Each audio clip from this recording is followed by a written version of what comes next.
Japan میں ایک بہت بڑا تاریخی لمحہ آیا ہے۔ ملک کو اپنی پہلی خاتون وزیر اعظم مل گئی ہیں، سنائے تاکائچی۔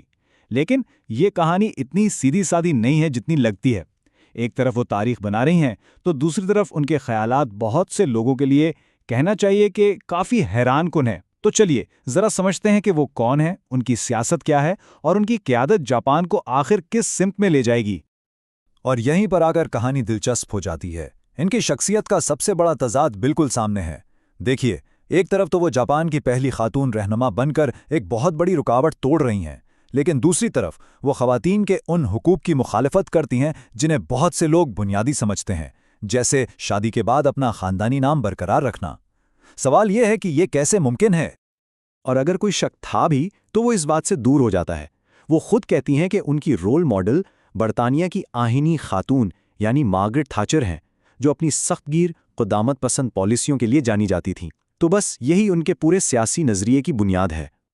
تو سوال یہ اٹھتا ہے کہ آخر ان کی شخصیت کے یہ دو الگ الگ رخ کیسے بنے؟ ایک طرف ایک باغی اور دوسری طرف اسٹیبلشمنٹ کا ایک اہم حصہ۔ آئیے ذرا گہرائی میں چلتے ہیں اور دیکھتے ہیں کہ انہوں نے اپنی یہ منفرد سیاسی شناخت آخر بنائی کیسے۔ دیکھیے، ان کا پس منظر کسی روایتی جاپانی سیاستدان جیسا تو بالکل بھی نہیں ہے۔ ذرا تصور کریں، یونیورسٹی کے زمانے میں وہ ایک ہیوی میٹل بینڈ میں ڈرمز بجاتی تھیں اور کالج موٹر سائیکل پر آتی جاتی تھیں۔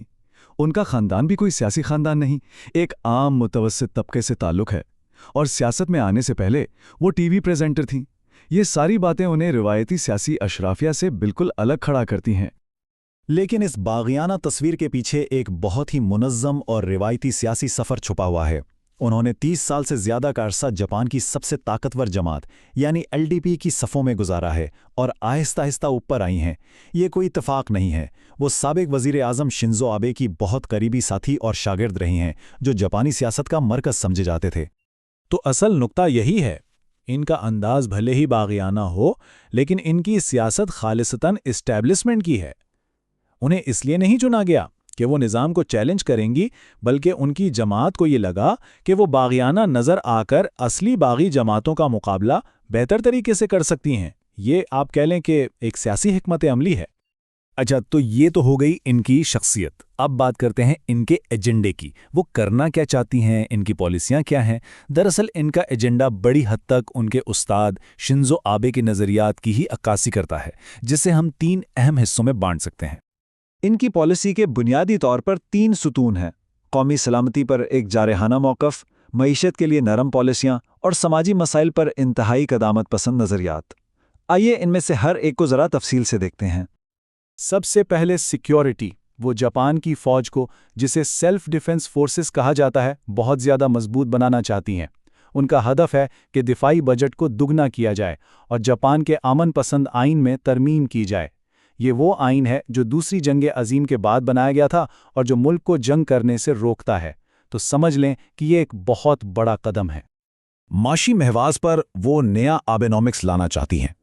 یہ شنزو آبے کی مشہور پالیسیوں کا ہی تسلسل ہے، یعنی معاشی ترقی کے لیے حکومتی پیسہ خرچ کرنا اور شرح سود کو کم رکھنا۔ ان کا بنیادی مقصد مہنگائی اور بڑھتی ہوئی قیمتوں کو قابو کرنا ہے، جو اس وقت جاپانی عوام کا سب سے بڑا مسئلہ ہے۔ اور تیسرا، ان کے سماجی خیالات۔ جیسا کہ ہم نے شروع میں دیکھا، وہ انتہائی قدامت پسند ہیں۔ وہ ہم جنس شادی کی سخت مخالفت کرتی ہیں، شاہی خاندان میں صرف مردوں کی جانشینی کی حمایت کرتی ہیں اور الگ خاندانی ناموں کے بھی خلاف ہیں۔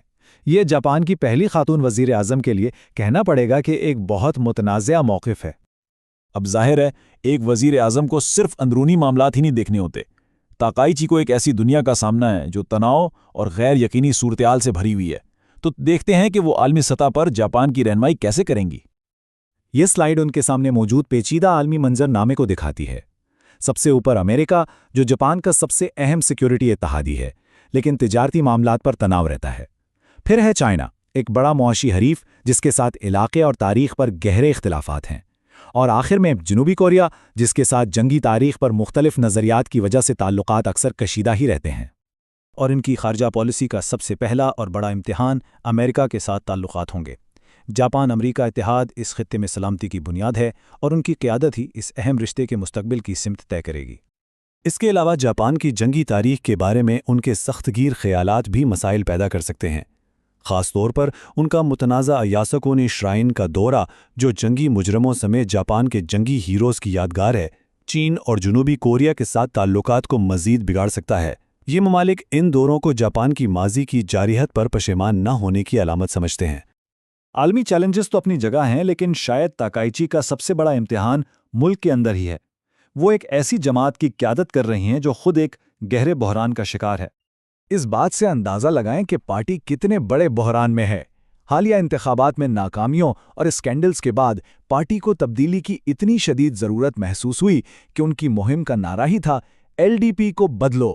تاکائچی کو اسی تبدیلی کے چہرے کے طور پر پیش کیا گیا ہے۔ ان کے انتخاب کے فوراً بعد ایک بہت بڑا سیاسی دھماکہ ہوا۔ LDP کا 26 سال پرانا اتحاد اپنی پرانی معدل مزاج کومیتو پارٹی کے ساتھ ٹوٹ گیا۔ اب انہوں نے ایک نئی زیادہ دائیں بازو کی جماعت جاپان انوویشن پارٹی کے ساتھ ہاتھ ملایا ہے۔ یہ ایک غیر مستحکم اور غیر آزمودہ شراکت ہے اور ایک بہت بڑا جوا بھی۔ تو صورتحال کچھ ایسی ہے کہ ان کی حکومت ایک دھاگے سے لٹکی ہوئی ہے۔ پارٹی کے اندر قدامت پسند اور اعتدال پسند دھڑوں میں گہری دراڑیں ہیں۔ نیا اتحاد کسی بھی وقت ٹوٹ سکتا ہے، اور سب سے بڑھ کر عوام کی بنیادی پریشانی معیشت ہے۔ اگر ان کی پالیسیاں عام آدمی کو مہنگائی سے ریلیف نہیں دے پائیں تو ان کی قیادت زیادہ دن نہیں چل سکے گی۔